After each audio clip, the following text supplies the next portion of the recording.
Hello, very warm welcome to Middle East Matters. I'm Sanam Shantier. Coming up on our programme this week, Iraq, a society polarised along multiple lines, this time over a decision to expel US troops from the country. A singing revolution. I'll be speaking to Michelle, one half of the Keserwany sisters. Their song Ka'in Aishin, that's As If We Were Living, has struck a chord among Lebanon's opposition protesters.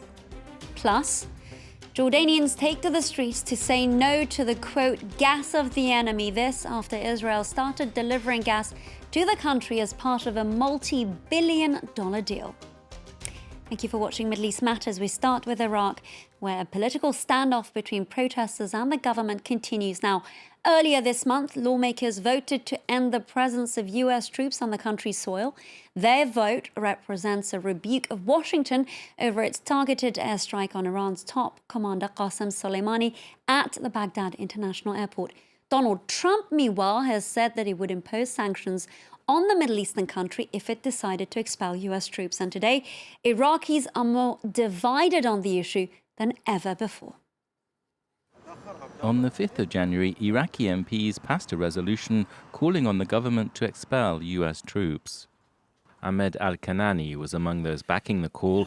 He's a member of the Al-Sadiqun party, the political wing of an Iraqi armed group close to Tehran. The US and Pentagon stated explicitly they ordered the strike against Soleimani. We don't want them anymore. It was a declaration of war. The parliament's decision is not binding. The MP says the government must act. We will intensify diplomatic and political efforts so Adel Abdel Mahdi's government, or the next government, ends the foreign presence. Protesters in Baghdad's Tahrir Square do not support the parliament's decision, saying it's acting under Iranian influence and not in the interest of the people. They don't want any interference, either American or Iranian. We want to be free without the United States and without Iran. What's been the benefit of having American troops here over the last 16 years? What's the good of having Iran in Iraq? Iraq has to be led by Iraqis, and only Iraqis. We don't want all these parties affiliated with so-and-so. We want an end to interference. Khalid and Mamdouh are from the Sunni region of Al-Anbar, where they fled the Islamic State group in 2015 before settling in Baghdad. They see the US-led coalition presence as vital to security in parts of the country. In Iraqi Kurdistan and all Sunni regions, I would say that 90% of us do not want an American departure. The cities have been liberated from Daesh, but they're still in the desert. Khalid and Mamdouh also fear Shiite militias and the power they may have in the future. I don't trust the popular mobilization forces and all that. I feel safe with the Americans. They can handle this situation. That view is currently not how Iraq's politicians are thinking, with Baghdad edging towards choosing between the United States and Iran. Now to Lebanon, where a political row has been flaring up between Hezbollah's two main Christian allies. This as the country struggles to form a government and a financial emergency deepens. Meanwhile, largely peaceful protests took a violent turn over the weekend when hundreds calling for change were injured in clashes with security forces. Now, over the past days, many Lebanese people have been taking to social media to protest the participation of the country's outgoing foreign minister at this week's World Economic Forum in Davos. One online petition has even gathered just under 40,000 signatures at the time of recording this programme. I do want to stay with that story in Lebanon. Now, she's one half of the Keserwany sisters, a Lebanese duo who've been writing and singing about corruption and patriarchy in the country for a decade. And their latest number is making a real buzz, especially with the protesters who've been taking to the streets across Lebanon since October 2019. I'd like to welcome Michelle to the programme. Michelle, thanks so much for being with us. Thank you.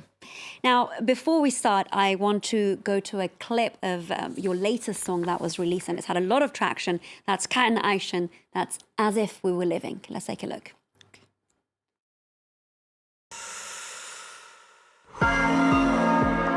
عايشين خافوا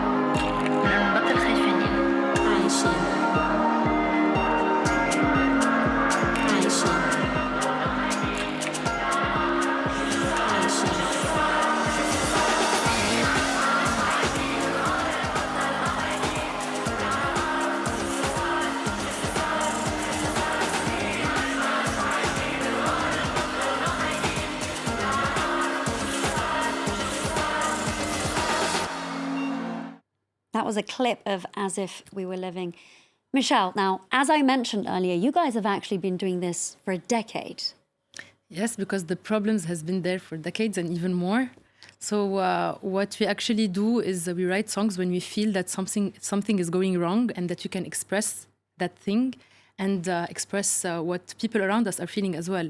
The song actually, كأن عايشين, it was written before the revolution, which we just changed some stuff in it for it to fit. I want to talk about the role that you've been playing over the past 3 months since this big opposition movement emerged in Lebanon. Actually, Noel has been in Lebanon. I'm in France. So what's happening is that, first of all, as artists, we released the song, but it's not... it's important, of course, but we feel that we can do a lot more than that. So what's happening is that I'm organizing with a group of people called the مغتربين مجتمعين, the protests in France, and Noel is participating and organizing and stuff in the movements that are happening in Lebanon. So you're mobilized from both sides, but what's particularly interesting is that you don't identify with the word activist. You want to do other things. I don't like the word activist because I feel that when you're aggressed, you react. So you act normally and naturally. So it's not like I will call myself activist and live every day as if I should fight because I'm an activist. That's something that comes normally.